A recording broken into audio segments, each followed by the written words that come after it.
Hey guys, tonight we step into a world you might think belongs only in dusty textbooks or half-forgotten documentaries.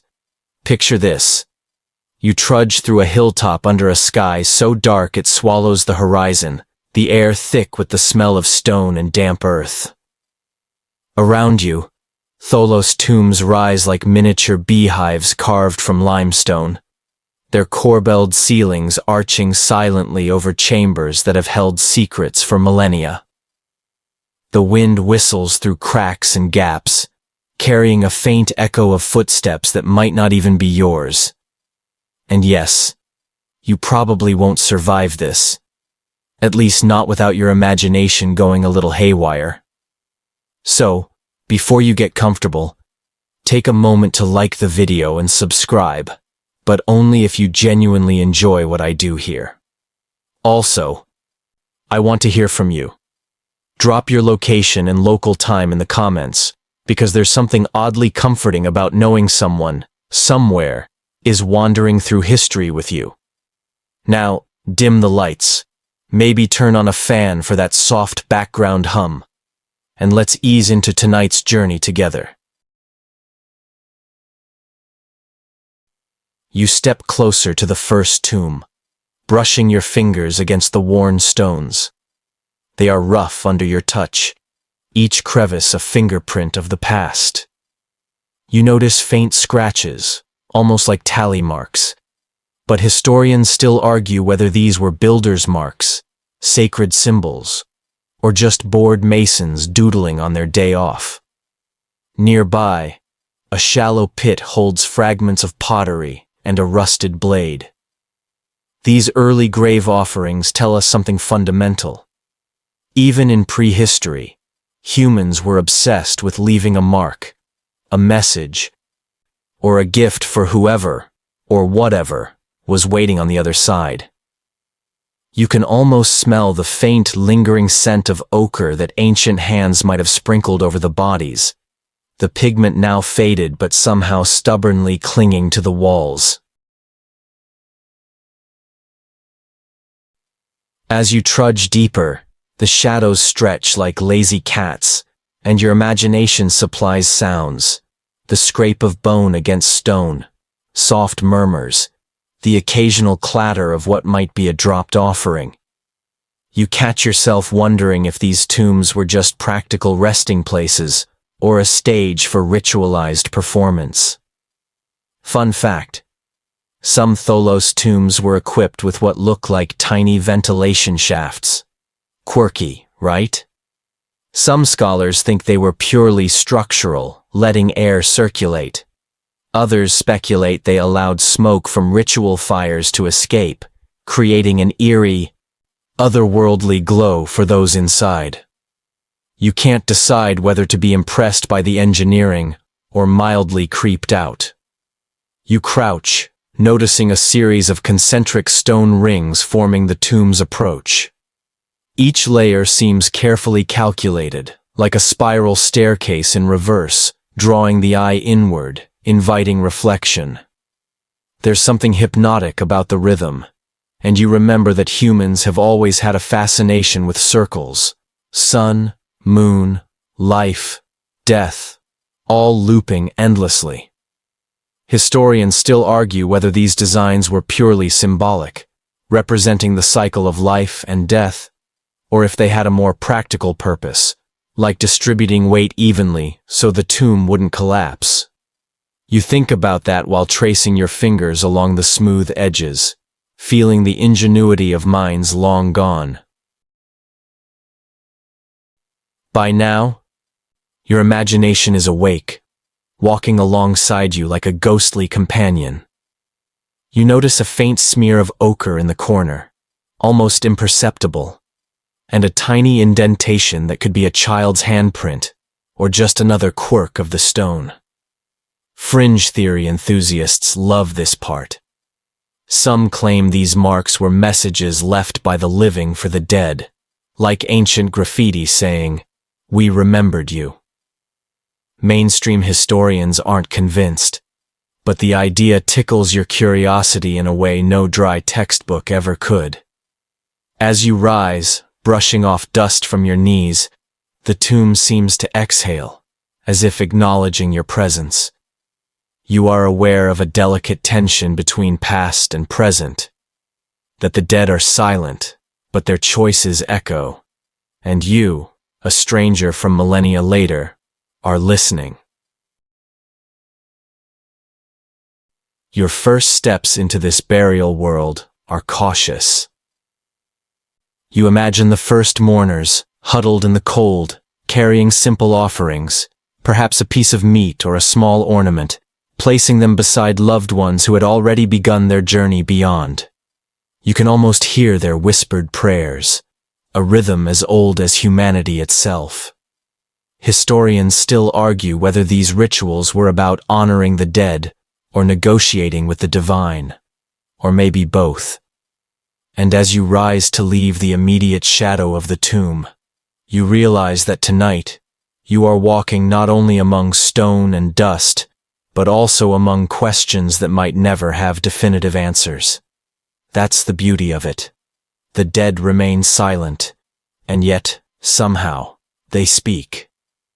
So, as you take your next step toward another chamber, remember the smell of limestone, the faint ochre, the rhythm of the stones underfoot. This is just the beginning. You've entered a world of tangible mystery, a place where human ingenuity, fear, love, and superstition intertwine. And yes, you might never survive it, at least not without your imagination running wild, which, honestly, counts as survival in the world of bedtime history. You trudge past the first Tholos tomb, stepping into an older, humbler corner of the necropolis where early grave rituals first took root. The ground here is uneven, strewn with stones that look random at first glance, but as you crouch, brushing dirt aside, you notice subtle arrangements. A flat rock over here, a shallow pit over there, a small circle of pebbles surrounding what may have been a body. It's primitive, yes, but there's a deliberate care to it. These were the beginnings of funerary practice, the earliest humans trying to make sense of death. Some of these graves are barely deeper than a foot. Others descend a meter or more. Historians still argue whether these differences marked status, age, or simply the whim of the digger.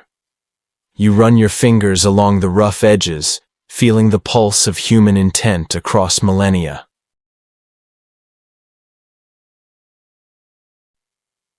You notice remnants of simple offerings, a cracked flint tool, a broken shard of clay, perhaps a little pile of seeds. Quirky fact, some graves even held what looked like deliberately placed animal bones, not as food, but as symbolic companions. The thought makes you pause. Did the mourners expect the animals to guide the deceased in the afterlife? Or were they keeping company for the lonely? Scholars continue to debate, and as you stand, brushing dirt from your knees, you smell the faintly sweet tang of soil mixed with centuries of decayed organic matter. A sensory reminder that these rituals were intensely physical, tactile, and deeply human. Some graves reveal evidence of ochre, smeared red across the pit, forming faint handprints or lines. Ochre, made from iron-rich clay, was almost universal in early burial rites. Mainstream historians agree it had symbolic weight. Blood, life, protection, maybe even a kind of primitive sunscreen for the afterlife. Fringe theorists propose more exotic explanations, that the pigment encoded messages or spells for the journey beyond. You wonder if the people placing it there imagined you, thousands of years later, crouched in the dirt and puzzling over its purpose. The layout of these early cemeteries is telling. Bodies were rarely placed randomly. Limbs might be flexed, knees drawn up, or arms crossed. Sometimes all the bodies face the same direction. You squint at a line of shallow pits, noting the meticulous spacing. Some historians argue this shows nascent social order or ritualized practice, while others insist it may have been purely practical, avoiding overcrowding, letting water drain, keeping spirits from bumping elbows. As your fingers trace the contours of a shallow grave, you can almost feel the hands of mourners pressing soil back in place, leaving subtle impressions that whisper across time. Quirky tidbit number 2. A few early graves include tiny carved figurines, animal shapes, human figures, abstract blobs. No one knows for sure why, though many believe they were protective charms, placeholders for absent companions, or even proto-toys meant to amuse the dead. You imagine a small child's hand leaving the figurine carefully in place, a tiny act of empathy that survives beyond centuries. The tactile intimacy is disarming. It makes you feel closer to a world you never thought you could touch. As you continue, you see evidence of shallow pits clustered together, early cemeteries forming small neighborhoods. It's eerie and comforting at once, like the dead were creating miniature towns. The scent of earth, mixed with faint traces of organic matter, mingles with the cool air. You can almost hear faint whispers of chants or murmured prayers, echoes projected by your imagination. Historians still argue whether these early rituals were primarily practical, aiming to prevent decay and disease, or spiritual, meant to honor and guide the dead. Your mind oscillates between both, knowing the truth is likely somewhere in the middle. You crouch again, examining an unusual pit filled with stones arranged in a circle, with a tiny heap of seeds in the center. The act feels meditative even after thousands of years. Could this have been a symbolic offering to ensure a fruitful afterlife? Or was it purely decorative, a simple act of care? Fringe theory enthusiasts suggest these early humans might have been practicing proto-agriculture rituals, tying life, death, and survival into one compact ceremony. The evidence is slim, but it's fun to imagine. By now, the light fades further, and your imagination drifts easily. You picture mourners huddled near these early graves, whispering prayers, arranging offerings, marking the earth with ochre and stone. You feel a kind of kinship with them, as though you're all participants in the same curious experiment, humans trying to make sense of mortality. The smell of earth, the faint red traces of pigment, the subtle arrangement of stones, all of it combines to form a sensory memory you carry forward. These were not mere burials. They were the first stories humans told about death. Stories that would evolve over millennia into the elaborate shaft graves and Tholos tombs you glimpsed earlier. You rise, brushing your knees, and step away from the earliest graves, aware of a pattern emerging. Life and death, ritual and practicality, symbolism and survival, all tangled in ways that historians still debate. And yet, you feel a quiet awe. You are walking among the earliest architects of remembrance, feeling the pulse of human care across time. As you continue toward deeper, more elaborate graves, you notice how these small, humble beginnings set the stage for grandeur to come, the kind that would astonish even the most skeptical modern visitor. You trudge onward, leaving the scattered pebbles and shallow pits behind, and find yourself standing at the threshold of something far grander, the Mycenaean shaft graves. These aren't casual holes in the ground. They are vertical chasms, meticulously cut into bedrock, descending like secret stairwells into the earth. You peer over the edge, imagining a figure lowered carefully into the darkness, the walls so smooth you could almost slide your hand along them without obstruction. Some graves plunge 5 meters deep, an architectural feat that still makes modern engineers squint in admiration. Historians still argue whether the depth of these graves was meant for protection, ceremonial grandeur, or a mixture of both. You feel a thrill of vertigo imagining the original mourners peering down into this abyss, candles flickering, chanting softly, the smell of incense thick and clinging to the stone. Inside the shaft graves, the treasures are astonishing. You brush aside imagined dust to reveal weapons with inlaid gold, intricately patterned pottery, and, yes, golden masks that seem almost too perfect, like someone took a modern jeweler back in time and asked them to dream big. Quirky tidbit.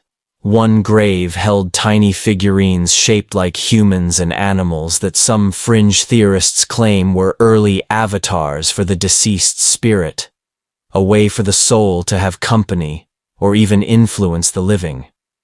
You tilt your head, imagining an ancient ancestor keeping tabs on you from beyond the grave, and feel the chill of connection across time. The arrangement within the graves is deliberate. Multiple bodies sometimes share a single shaft, laid side by side or in overlapping layers, accompanied by their belongings. This hints at a society where kinship and hierarchy dictated the journey after death. Historians still argue whether these shared graves were a sign of familial bonds, political alliances, or even the practicalities of scarce space. You crouch, tracing the imaginary contours of a layered burial, and your fingers brush the uneven surface, feeling the careful engineering that allowed a vertical chamber to stand intact for centuries. You notice subtle marks along the walls, scratches, small niches, depressions. Some suggest these were support points for scaffolding used during burial, while others propose they held ritual items like incense burners or candles. Fringe theory enthusiasts love to imagine tiny secret passages or hidden compartments meant for clandestine messages between the living and the dead. The truth is probably mundane, but your imagination hums at the possibilities. As you peer deeper, you notice the way light from above casts a shaft down into the grave, illuminating dust motes like tiny floating stars. The experience is almost spiritual, and you wonder what the mourners felt as they lowered bodies into this abyss, the air thick with the scent of earth, wax, and smoke. Fun fact: some graves show signs of repeated use, with later generations carefully layering new burials atop old ones, almost like editing a family story in real time. Historians still debate whether this recycling was practical, sacred, or both. Some claim it honored ancestors, while others argue it was simply space management. You crouch again, imagining the ceremonial process. Perhaps the mourners chanted, perhaps they sang, perhaps the only sound was the soft scrape of rope and the whispered prayers of those left behind. Quirky observation. A few graves even had small pits for food offerings, the remains of miniature feasts intended to nourish the departed on their journey. You can almost smell roasted grain and dried meat, oddly comforting, as if someone centuries ago made sure no one went hungry in the afterlife.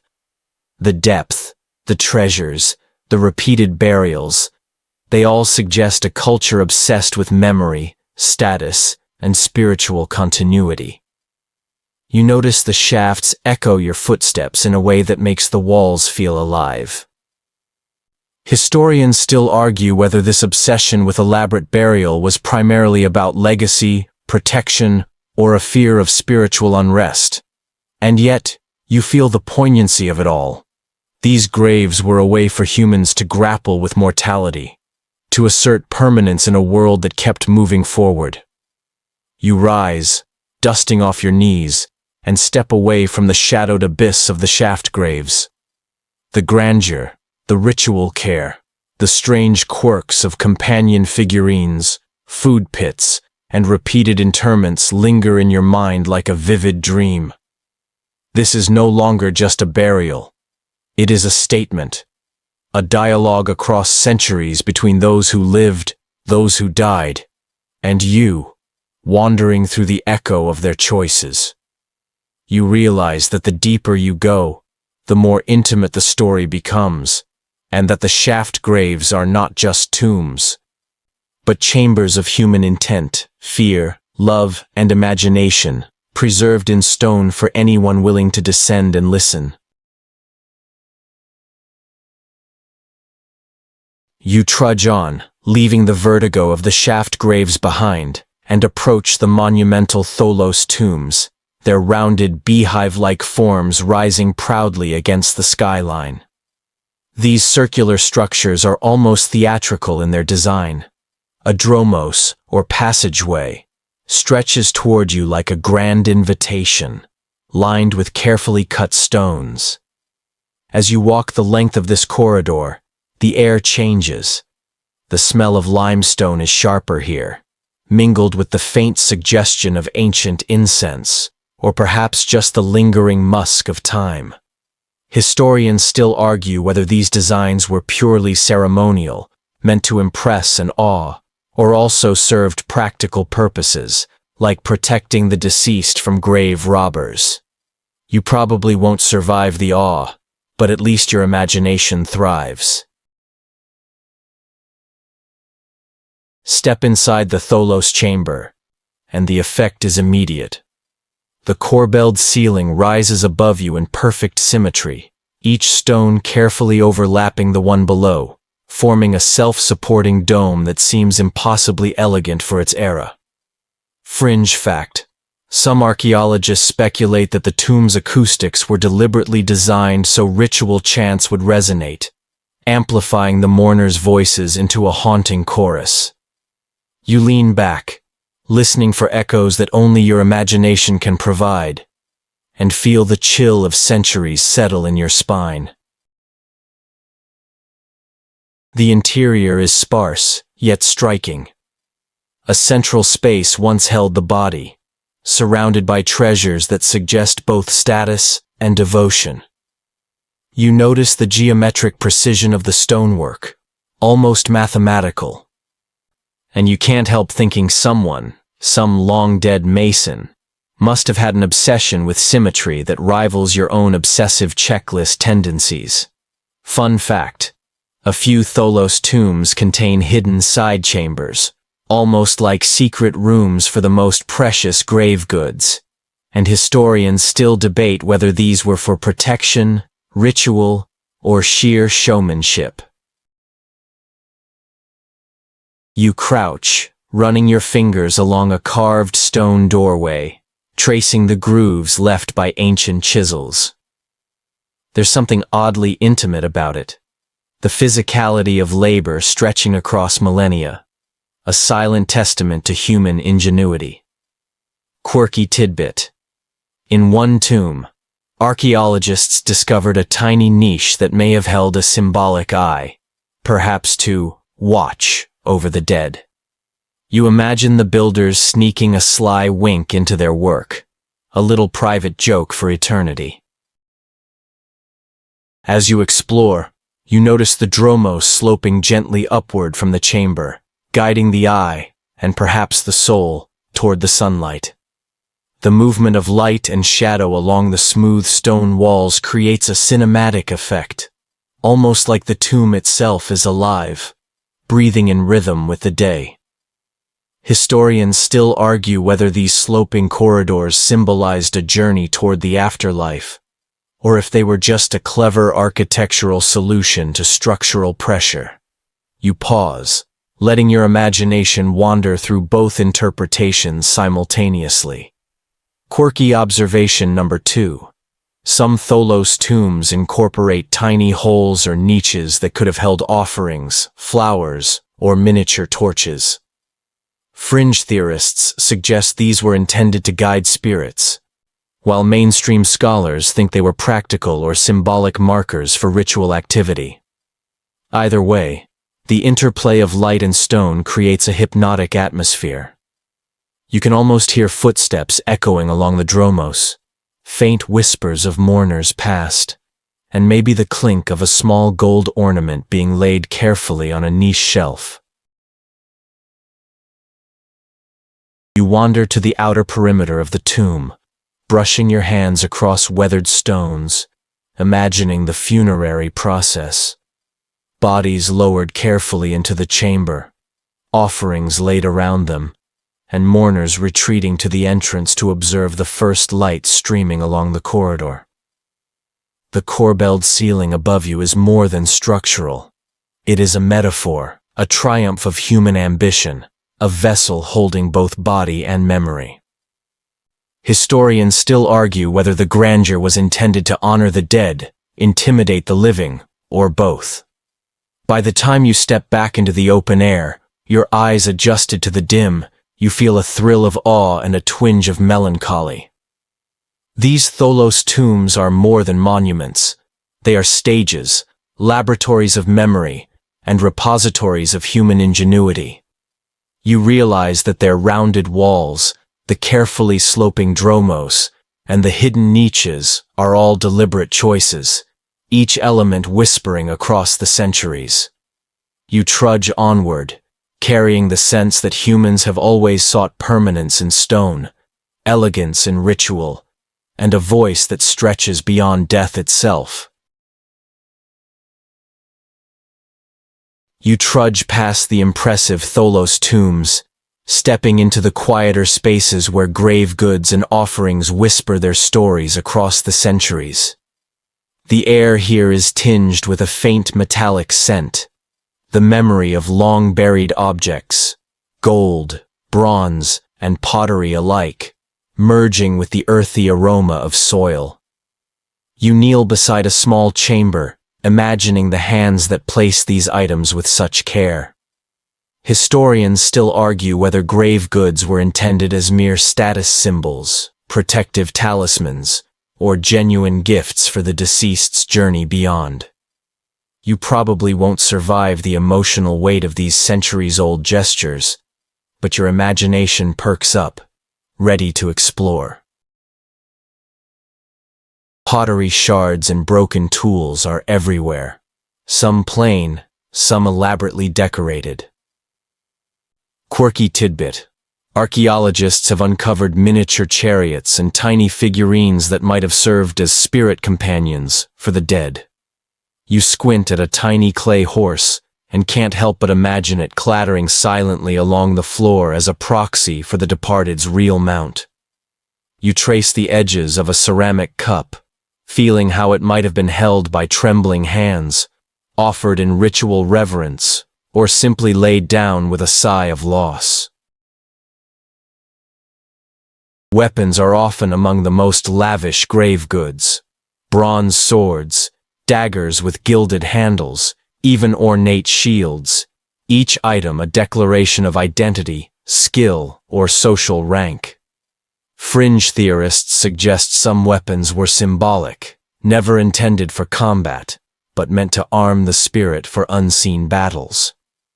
Mainstream historians debate whether these were displays of wealth, tools for the afterlife, or both. You imagine a long-vanished warrior lying among these items, watching the living scurry above, and wonder if they felt pride or confusion at the careful curation of their belongings. You notice small clusters of items arranged in deliberate patterns. Beads, rings, and pendants are often laid beside the body in geometric configurations. Scholars are divided on whether these patterns had symbolic significance, perhaps guiding the soul, marking achievements, or simply aesthetic preference. Quirky fact: one tomb contained a tiny spoon-shaped object, which some think was for feeding the dead in the afterlife. Others argue it was a child's toy, accidentally buried. You raise an eyebrow, picturing a tiny ancient kid's hands waving goodbye, leaving their favorite plaything behind. Offerings are not confined to objects. Organic matter appears too. Traces of grains, olive pits, and dried fruits suggest small funerary feasts accompanied many burials. The scent of grain might have lingered faintly, a gift of sustenance, a reminder of life's sweetness. Historians still debate whether these offerings were intended for practical use in the afterlife or purely symbolic gestures of remembrance. You kneel, inhaling imagined aromas, picturing mourners pressing seeds into soil while whispering prayers, their voices trembling like the wind over the dromos. Gold masks are among the most striking of grave goods, shimmering even in imagination. You can almost see the expressionless faces, perfect in their artistry, designed to memorialize the deceased, elevate them to a semi-divine status. Quirky detail. One mask had faint traces of red pigment around the eyes, perhaps to make the gaze more alive for the afterlife. Scholars still argue whether these masks were personal likenesses, status symbols, or protective charms. You can't help but imagine the sculptor smirking as they placed the final stroke, leaving a tiny signature only the gods, or lucky archaeologists, would notice. As you rise, brushing off dust from your knees, you step back to survey the spread of goods. Every cup, figurine, weapon, and mask tells a story about beliefs, social hierarchy, and the human desire to be remembered. The air hums with silent testimony, an invisible orchestra of centuries-old intention. You feel a peculiar kinship with those long gone, humans obsessed with legacy, attentive to ritual, and unafraid to invest beauty into the act of saying goodbye. Historians still argue whether the combination of items was codified by tradition, improvised by mourners, or guided by a mix of superstition and pragmatism. Whatever the case, you trudge forward, carrying the weight of both awe and curiosity as you continue deeper into the ancient cemetery. You trudge forward from the sparkling treasures of Tholos tombs, and the scent of earth grows mingled with something subtler. Roasted grains, traces of herbs, perhaps the ghost of a long-forgotten meal. You bend down beside a shallow depression near a grave entrance, and imagine the faint crunch of dried bread and nuts, remnants of a funerary feast meant to accompany the deceased. These communal meals weren't just practical, they were sensory rituals. Historians still argue whether the primary goal was to appease restless spirits, nourish the dead, or solidify social bonds among the living. You probably won't survive imagining the combination of reverence and hunger, but at least your curiosity perks up. The smell of smoke lingers in your mind as you picture mourners carefully arranging the food. Small portions of meat, bread, fruit, and wine, laid out in miniature abundance. Quirky fact: some evidence suggests that mourners occasionally shared the meal with the deceased, eating a small portion themselves before leaving the rest. You can almost see the careful hands placing bread on a shallow plate, then stepping back to murmur a few words, a subtle dance between life and death. These feasts often left behind traces, grains embedded in soil, tiny bones, ceramic fragments stained with oil and wine. Historians still debate whether these meals were daily sustenance for spirits, symbolic gestures, or part of a larger ritual sequence involving music, incense, and movement. You crouch, brushing away imagined dirt to uncover a tiny pot, imagining a soft clink as it was set down centuries ago. There's an intimacy here, a tactile connection across time, as though you are peeking into a dinner table that has been frozen in mid-service. Some graves show evidence of repeated feasts, perhaps held on anniversaries of death or significant seasonal dates. Fringe theorists suggest that these recurring meals were not only offerings for the deceased, but also communal events that reinforced social cohesion, blending memory, religion, and subtle power dynamics. You picture villagers gathering, their shadows flickering in torchlight along the tomb's walls, murmuring songs, leaving tiny gifts, and then dispersing, the air thick with smoke, smoke that smells faintly sweet and metallic. You notice small arrangements near the food remains, a cluster of seeds in one corner, a cup tilted just so in another. Historians still argue whether these placements were symbolic markers for the deceased's status, or just practical ways to avoid contamination of the offerings. Quirky observation. One site contained miniature portions of fish arranged like tiny sculptures, possibly intended to entertain the dead, or perhaps to amuse the living who were observing the ritual. You smile at the thought, the idea that even in death, humor or whimsy might have survived.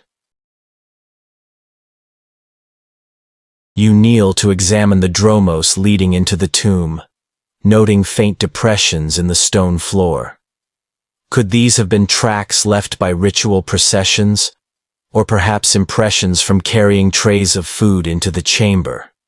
Scholars debate whether these paths were choreographed, meant to be repeated annually, or spontaneous expressions of grief and devotion. You trace the imagined route with your fingertips, imagining the quiet shuffle of feet, the whisper of linen or leather, the soft clink of pottery.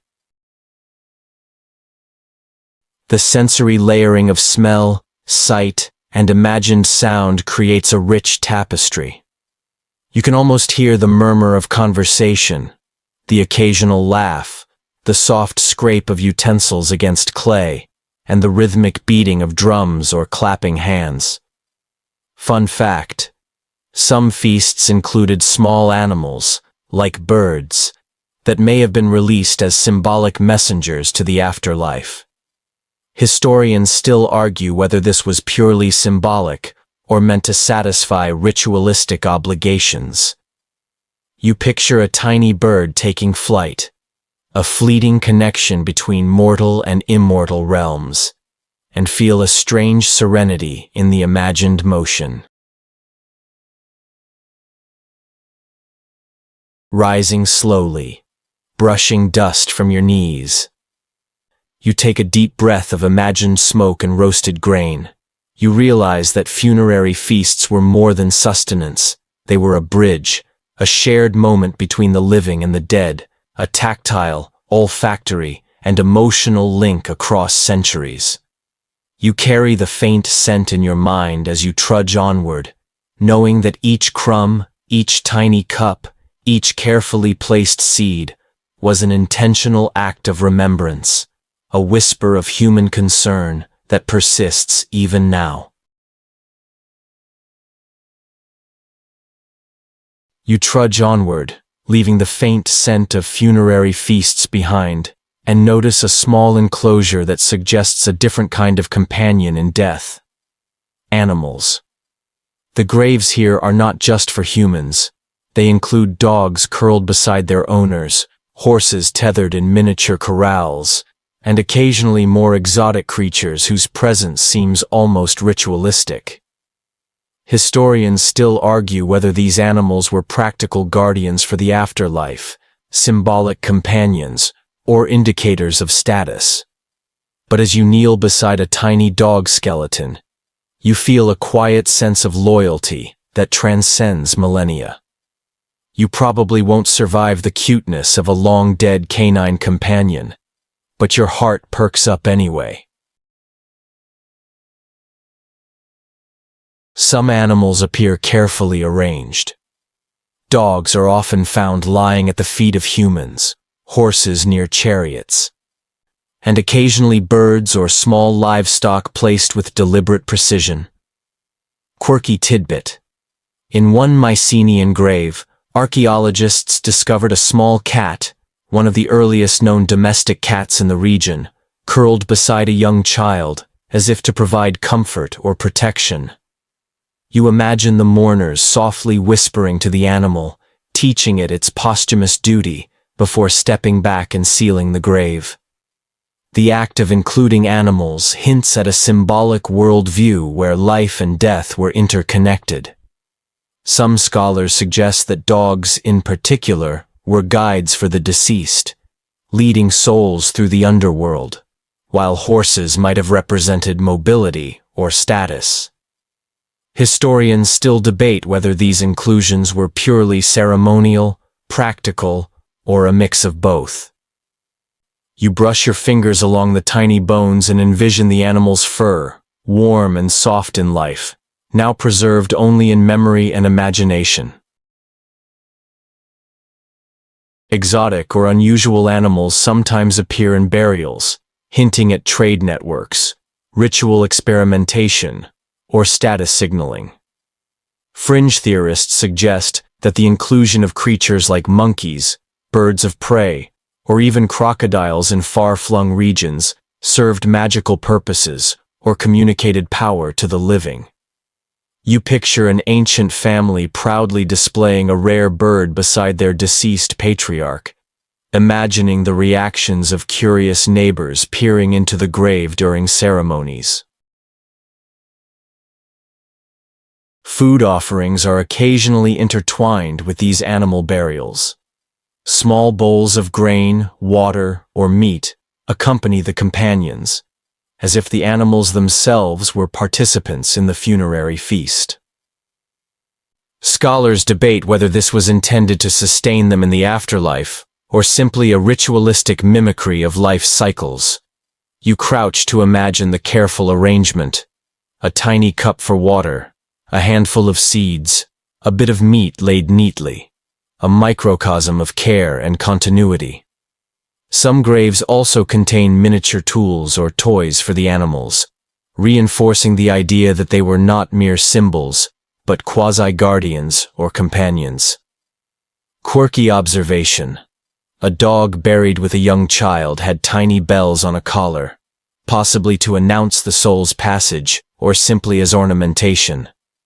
You can't help but picture the jingling sound, tiny yet poignant, echoing faintly across centuries. Rising slowly, you take in the surrounding graves.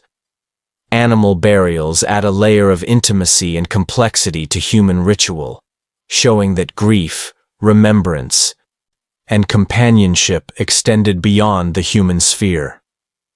Historians still argue whether these practices were standardized, influenced by foreign cultures, or improvised by mourners' emotional whims. Either way, you trudge onward, feeling the subtle warmth of loyalty and protection across time, carrying the echo of a dog's silent companionship, a horse's imagined gallop, and the occasional whimsical bird released into eternity. You trudge onward, leaving the quiet loyalty of animals behind, and enter the realm of tomb art, where symbolism seeps into stone and pigment. The walls around you are decorated with faded frescoes, carved reliefs, and intricate motifs, each an echo of a culture's worldview. You crouch to examine the remnants of a painted scene: a chariot racing across a field, attendants flanking a central figure, and faint spirals that might represent the journey of the soul. Historians still argue whether these images were instructional, ceremonial, or purely decorative, and you feel a shiver of reverence for the minds that designed such enduring visual language. You probably won't survive the dizzying detail of centuries-old narrative art, but at least your imagination perks up like a candle flame. The symbolism is pervasive. Animals, humans, geometric patterns, and mythical creatures populate the tombs.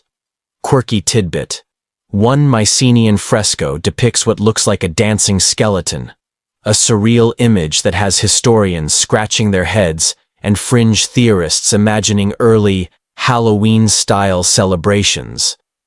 You can almost hear faint laughter or music accompanying the figure's motion, blending the macabre with the whimsical.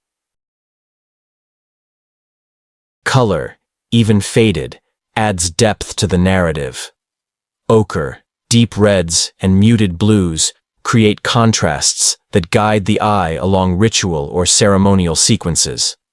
Some scholars suggest the color choices had symbolic meaning, perhaps indicating social rank, divine favor, or aspects of the afterlife.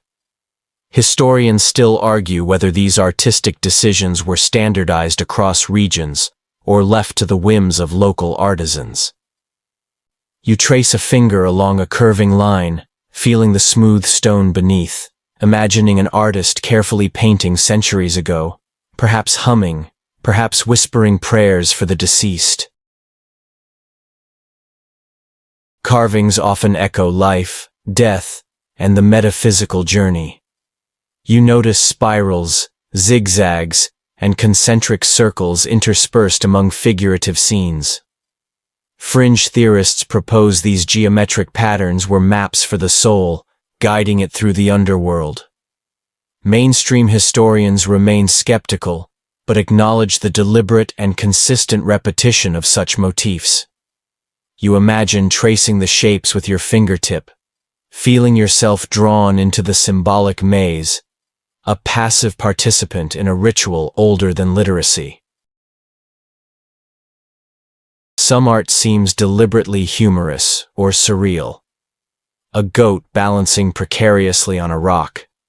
A servant tripping in a procession. A tiny human figure hiding in a corner. These oddities might reflect everyday life, moral lessons, or playful commentary. Quirky observation. One tomb even features what appears to be a cat peeking out from behind a vase. A small moment of domestic intimacy in the midst of solemnity. Historians still debate whether such touches were deliberate humor, religious symbolism, or the result of artistic improvisation. The placement of imagery is also meaningful. Frescoes often align with entrances, niches, or burial spaces, guiding viewers' attention or marking ceremonial focus points. You feel the rhythm of the walls, the choreography of color and form, and the subtle way light interacts with carved reliefs, casting shadows that animate figures centuries after their creation. Historians still argue whether the visual sequences were designed to tell a story to the living, communicate with the dead, or serve a magical purpose entirely lost to time. As you step back and survey the tomb, you sense that every stroke, every carved groove, every painted spiral is a bridge between the human and the eternal. The walls are alive with intention, whimsy, and reverence, a silent theater where mortals attempt to communicate across the chasm of death. You trudge onward, carrying the impression of artistry intertwined with ritual. The ghosts of hands that painted, carved, and dreamed of immortality lingering in your imagination. Even centuries later, these symbols whisper stories that speak of grief, celebration, humor, and hope, weaving the visual language of mortality into an enduring narrative tapestry. You trudge onward, leaving the vivid frescoes behind, and step into the realm of rituals of transition, where death is not an ending, but a carefully guided journey. The air seems cooler here, scented faintly with smoke and resin, and the dromos leading into a modest chamber is lined with remnants of ceremonial activity. You imagine mourners moving in a deliberate sequence, carrying incense, candles, or small offerings, guiding the deceased from the physical world into the spiritual one. Historians still argue whether these rituals were primarily symbolic, intended to comfort the living, or meant as practical steps to aid the soul's journey. You probably won't survive imagining the full choreography, but the imagery alone keeps your mind awake in the soft glow of reflection.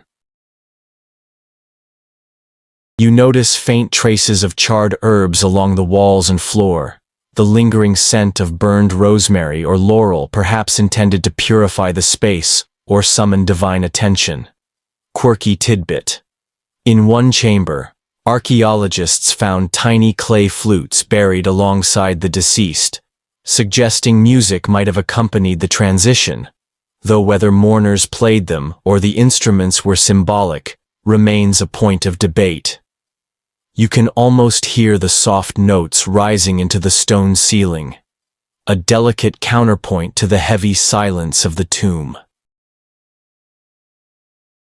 The positioning of bodies and offerings reflects a careful awareness of movement.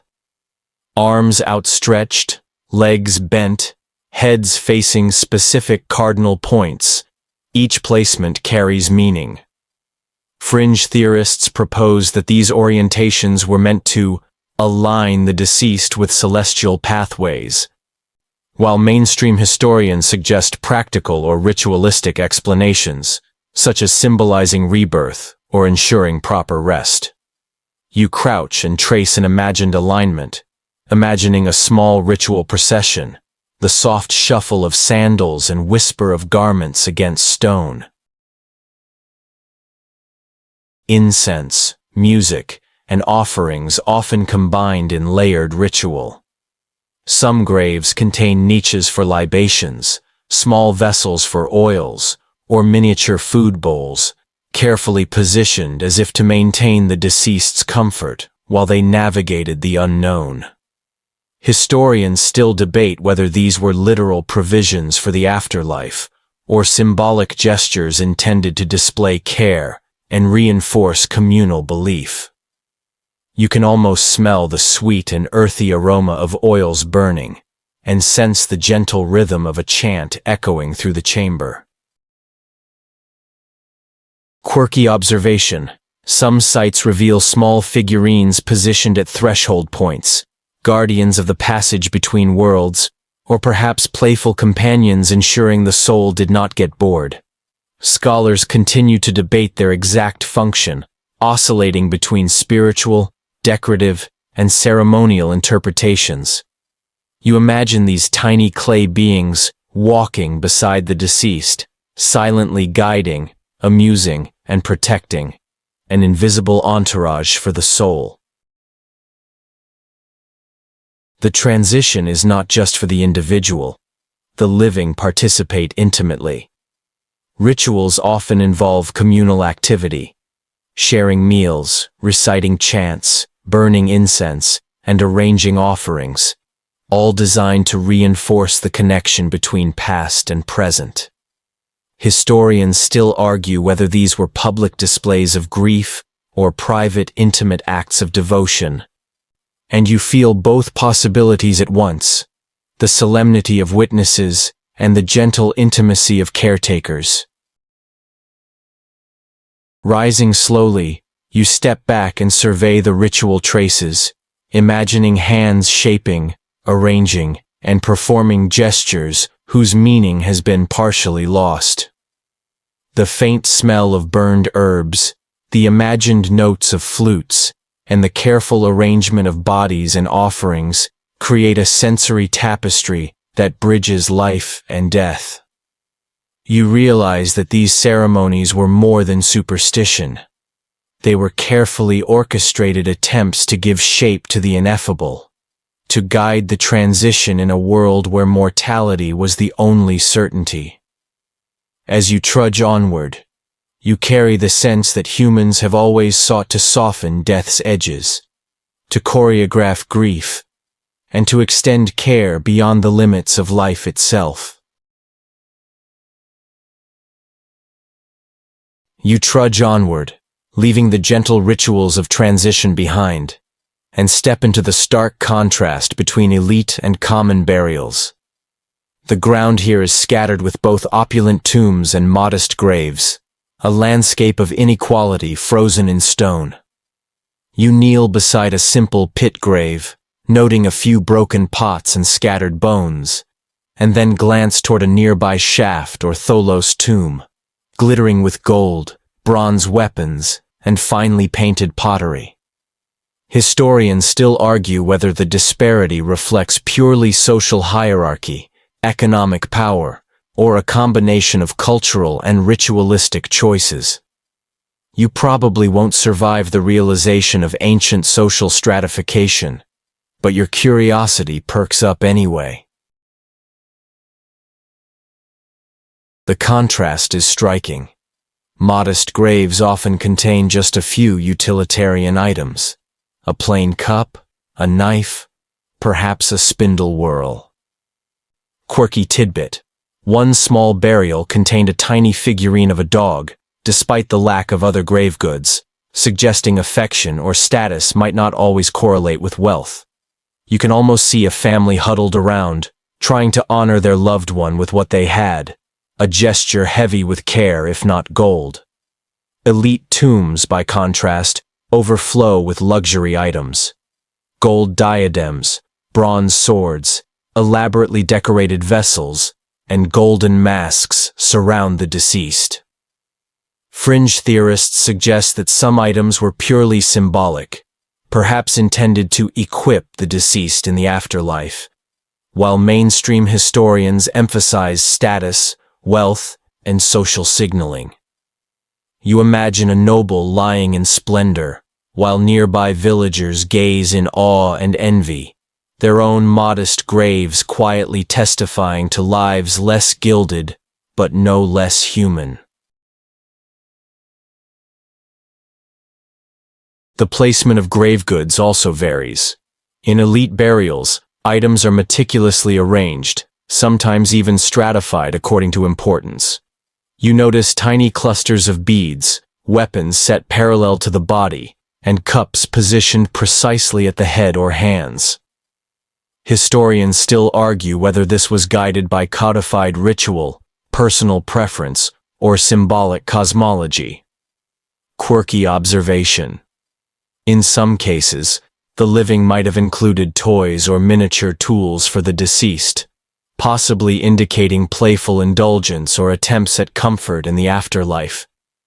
You picture a long-dead artisan smirking, having included a tiny flute for their child or servant, a subtle wink through the centuries.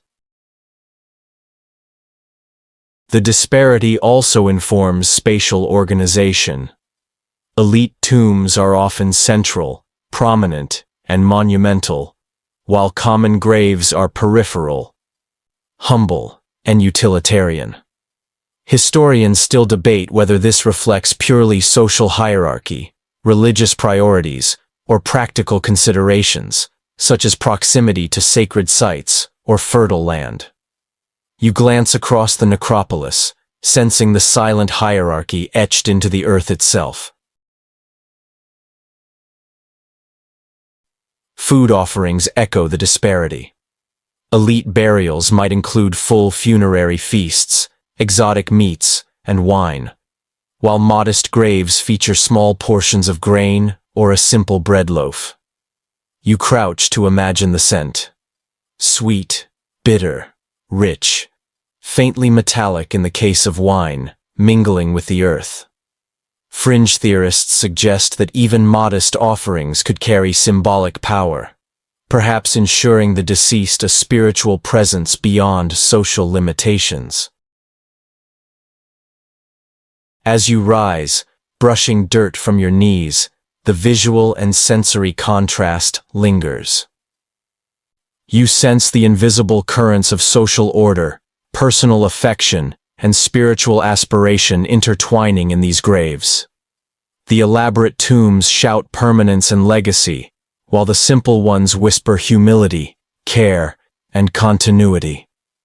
Historians still argue whether wealth dictated ritual precision, or if ritual expectations sometimes outweighed social rank. But either way, you feel the pulse of human intention across all strata.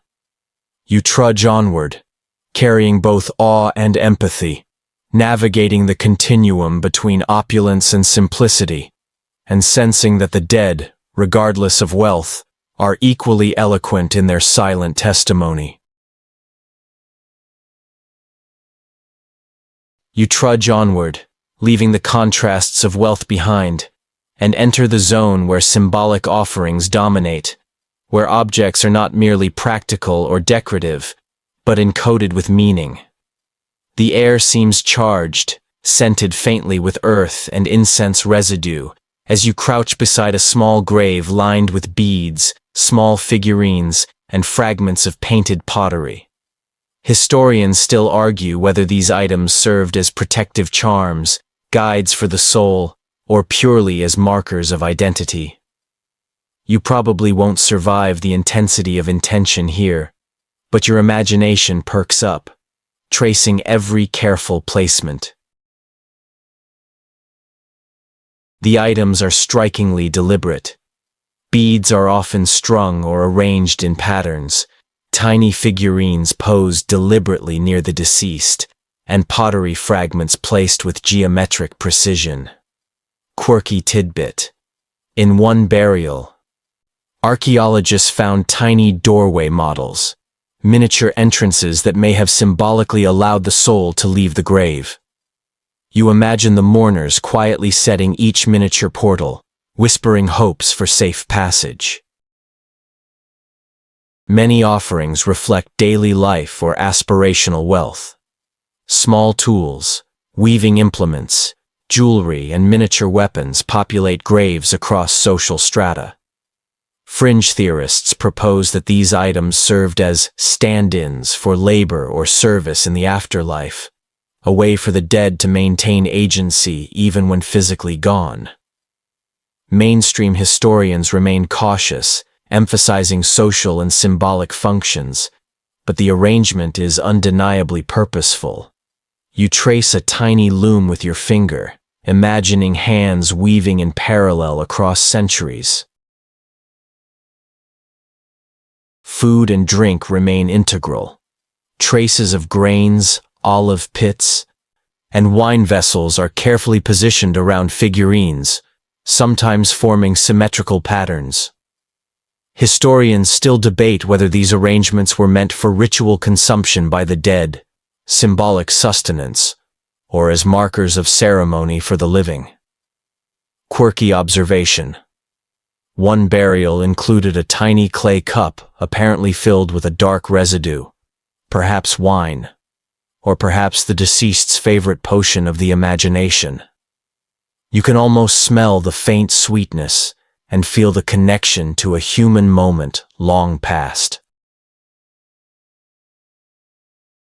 Niches and small alcoves are common, designed to hold offerings or act as symbolic repositories. These spaces create layers within the tomb, partitioning the living world from the dead while simultaneously providing a stage for ritual action. Historians still argue whether these alcoves were architectural necessities or deliberate choices to codify spiritual beliefs. You kneel, imagining mourners sliding tiny bowls and figurines into these niches with care, whispering soft blessings with each placement. Some offerings display humor or playfulness. Tiny figurines of animals in unexpected poses, miniature chariots, or oddly proportioned objects may have been intended to amuse, guide, or provide symbolic companionship. Fringe theorists suggest some even functioned as magical proxies, substituting for humans or animals in dangerous spiritual tasks. You imagine a tiny dog standing guard over a miniature chariot, its eyes fixed on eternity, a microcosm of care, whimsy, and belief intertwined. Rising slowly, you take in the arrangement of symbolic offerings across multiple graves. Each object is a message, a prayer, or an assertion of identity, a testament to the care invested by the living and the hope carried for the deceased. Historians still debate the exact meaning of each element, but you feel the intention clearly. These were gestures of love, devotion, and imagination, preserved in earth and stone. As you trudge onward, you carry the echoes of these silent conversations, where objects speak louder than words, and memory is encoded in clay, bronze, and pigment. You trudge onward, leaving the symbolic offerings behind, and step into the realm of seasonal rhythms that shaped funerary practices. The air feels different here, subtly cooler or warmer depending on the imagined season, scented with dried herbs, faint flowers, and the subtle tang of soil that had rested under sun and snow alike. You crouch beside a small grave, noticing subtle traces, pollen grains, layers of soil deposition, and even faint impressions that hint at ceremonies timed with solstices or harvests. Historians still argue whether these seasonal alignments were purely ritualistic, agricultural, or a combination of both. You probably won't survive the detail of cyclical intention, but your mind perks up at the thought of ancient calendars etched into earth and ceremony. Some burials reveal clear signs of seasonal attention. Flowers, seeds, or herbs were carefully laid during certain times of year, perhaps as offerings of renewal or to mark cyclical transitions in the afterlife. Quirky tidbit. Archaeologists have found graves containing miniature agricultural tools positioned as though for the spring planting, suggesting that the dead were symbolically included in seasonal labor. You can almost hear the imagined rustle of grain stalks and the soft murmurs of those conducting the rites, aligning life and death with the natural rhythm of the land. Temperature and moisture played subtle roles in burial construction and timing. Historians still debate whether these choices were practical, ensuring preservation, or symbolic, connecting the deceased to seasonal cycles of rebirth and decay. You brush away imagined dirt to uncover faint impressions of plant stems or small containers of water, imagining the care with which mourners timed their actions. Fringe theorists even propose that some of these seasonal rituals were aligned with celestial events, intended to synchronize the tomb with the cosmos, though evidence remains inconclusive. Feasting practices also reflect seasonal timing. In many cemeteries, traces of grains, dried fruits, and other offerings correspond with harvests or ritual calendars. Scholars debate whether these were dictated by ritual norms, agricultural availability, or local custom. You crouch, envisioning the preparation of small feasts, the careful selection of offerings, and the whispers of participants noting the time of year, a tacit understanding of cosmic and earthly cycles intertwined. Some tombs show repeated seasonal visits, leaving layers of offerings over time. These repeated acts suggest continuity, a living relationship between the deceased and the community. Quirky observation. A few graves contain tiny nests of eggs, perhaps as symbols of renewal, fertility, or even playful gestures to amuse or honor the dead.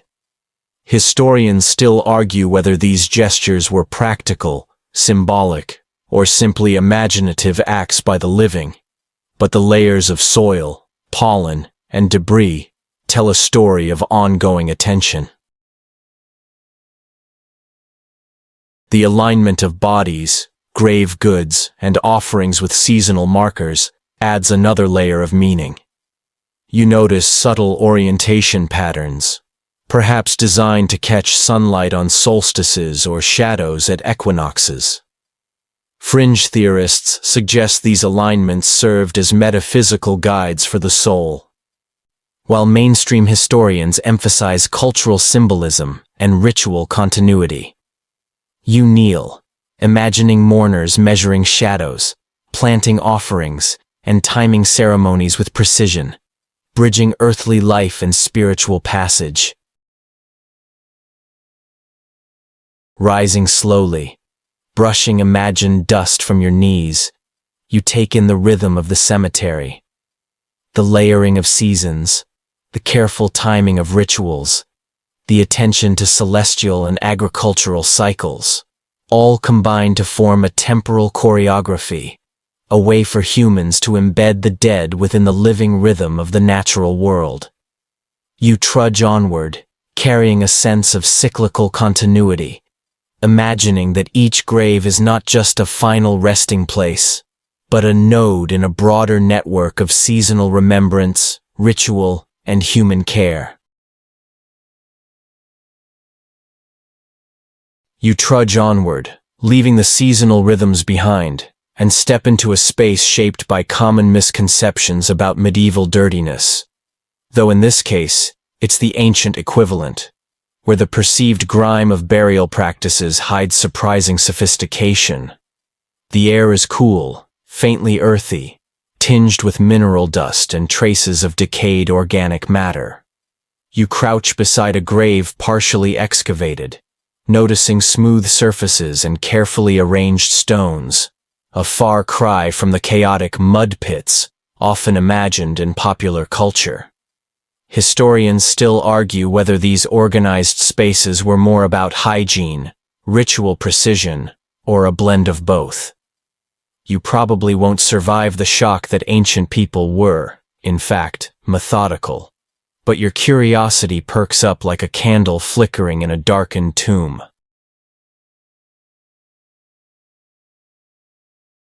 Some graves reveal signs of care in decomposition management. Small pits, drainage channels, and layered soil suggest deliberate measures to avoid stagnation and facilitate the natural return of the body to the earth. Quirky tidbit. In some cemeteries, archaeologists discovered traces of crushed aromatic herbs and resins, likely intended to mask odors and honor the dead. You can almost smell the faint scent of lavender or myrrh wafting up from the earth, a subtle nod to cleanliness centuries before modern soap. Despite common stereotypes, many burial sites were carefully maintained.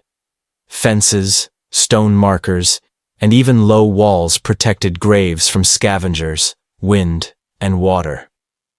Historians still debate whether this was purely practical, symbolic, or an early form of cemetery landscaping. You kneel, brushing your hand along a low stone wall, feeling the craftsmanship and imagining the meticulous care of mourners who maintained the site over decades. Quirky observation.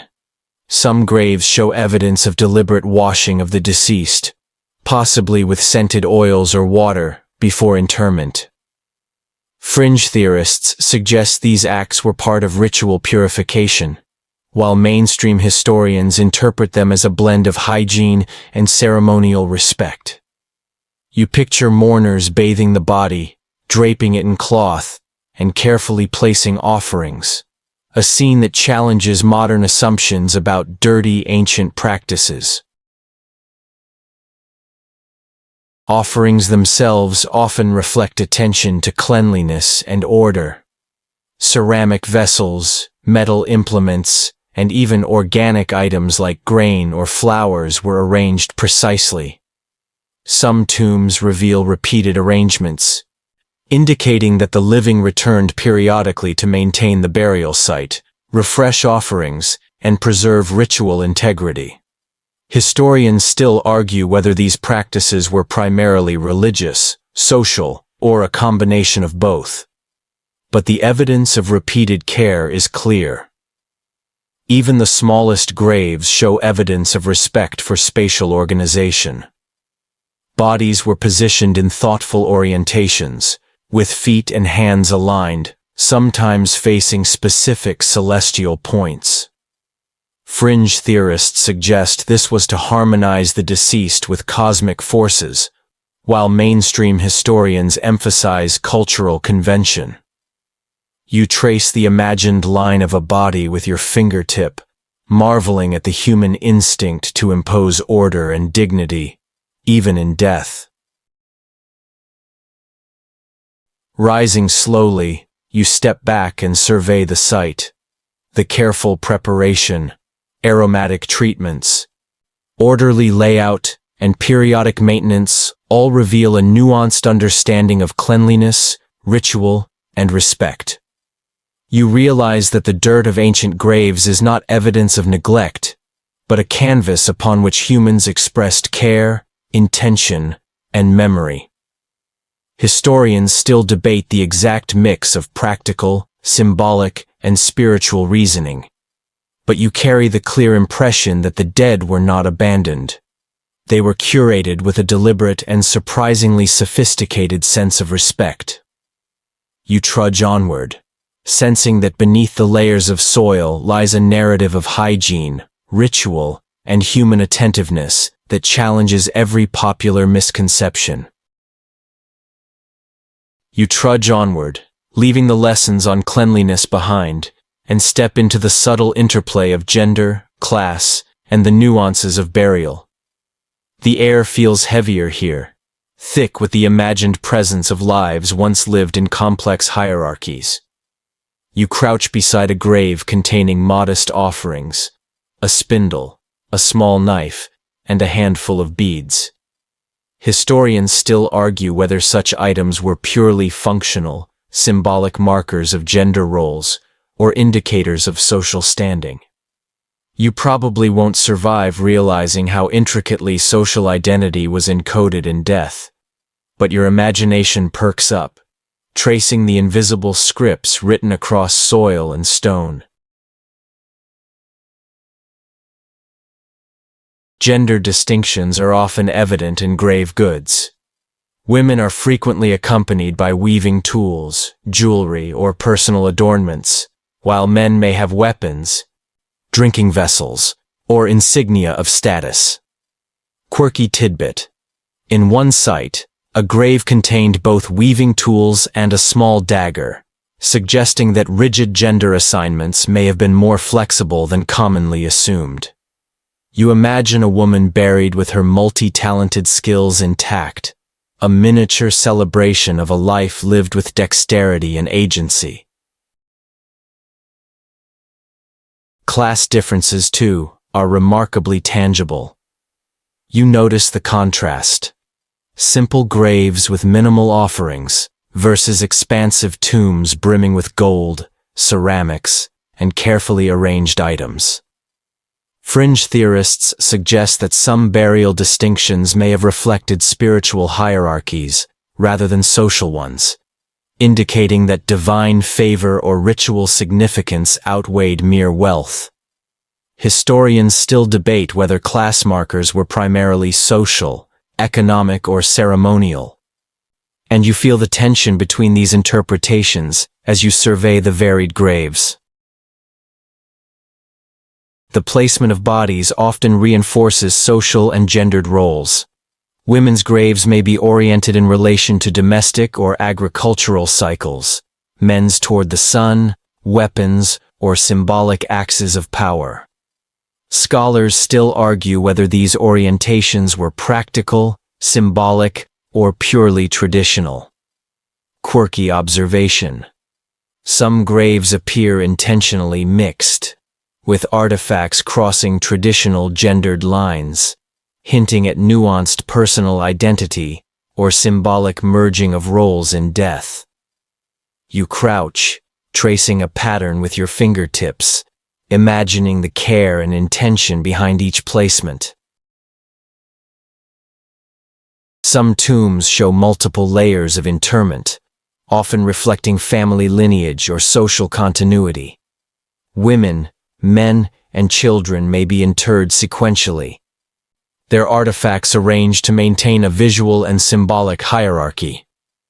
Historians still debate whether these arrangements were strictly familial, a form of social messaging, or ritualistic layering intended to harmonize the deceased with ancestors.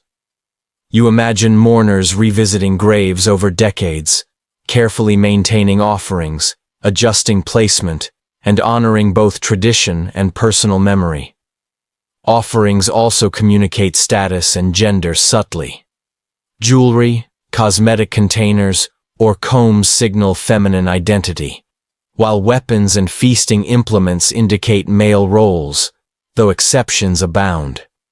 Fringe theorists suggest that overlapping items might represent spiritual flexibility or aspirational identities, challenging rigid interpretations of gender in death.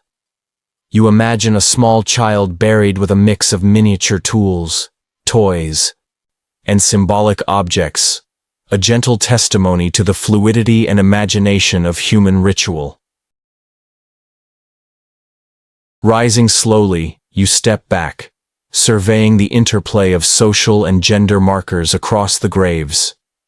Each object, each placement, and each layer tells a story of identity, aspiration, and care. Historians still debate the exact intentions, but you carry the impression that burial was a stage for nuanced expression, a place where gender, class, and personal narrative intersected thoughtfully and reverently. You trudge onward, sensing that each grave communicates a message, a gentle whisper of human complexity, identity, and the desire to be remembered authentically, even in death. You trudge onward, leaving the nuanced social scripts behind, and step into the final layers of burial practice, the lasting lessons etched in stone, soil, and memory. The cemetery stretches out before you, a tapestry of human intention, grief, and imagination, each grave a silent teacher. You notice how Tholos tombs rise like beehives, shaft graves pierce the earth with precision, and modest pits hold echoes of care and ritual. Historians still argue whether the overarching patterns were guided by religious doctrine, social hierarchy, or sheer human impulse, and you probably won't survive the realization that even death carries complexity. But your mind perks up, ready to absorb every subtle lesson. The permanence of stone and the fragility of organic offerings illustrate humanity's dual obsession with legacy and impermanence. Quirky tidbit. Some graves included miniature models of domestic animals, furniture, or even musical instruments, hinting at humor, companionship, and imagination persisting beyond life.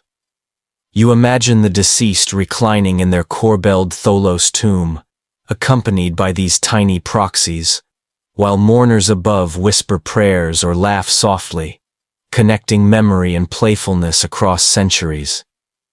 Artifacts, whether gold diadems, simple pottery, or tiny figurines, demonstrate that human care transcends material wealth.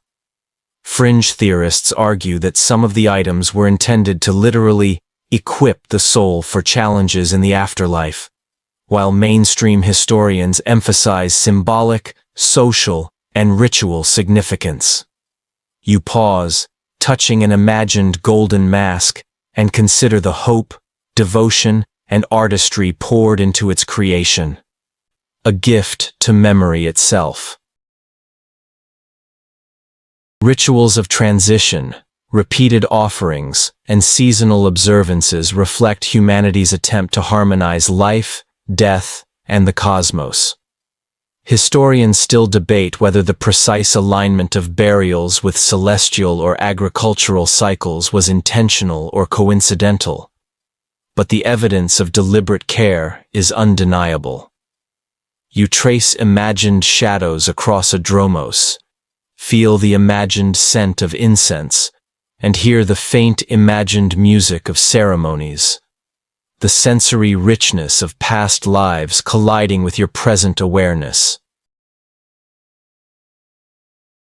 Gender and class markers within graves communicate identity, status, and social complexity. You notice women's weaving implements, men's weapons, and the occasional blurred line where items cross expected norms. Quirky observation. One grave contains both a child's toy and an adult ceremonial knife, suggesting the living acknowledged both playfulness and responsibility even in death.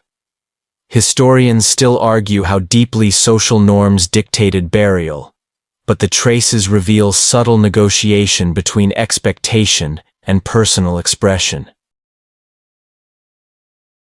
Animal companions, whether dogs curled at feet or horses tethered near chariots, emphasize loyalty, symbolism, and companionship. You imagine their spirits walking alongside their owners into eternity, a silent, devoted escort across time.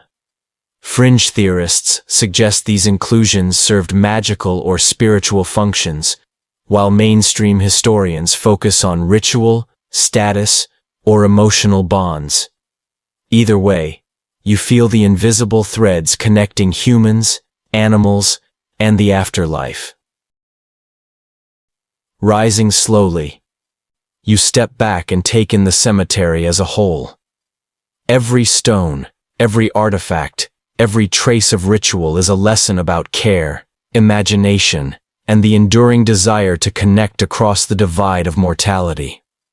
You trudge onward, carrying the knowledge that funerary practices are far more than burial.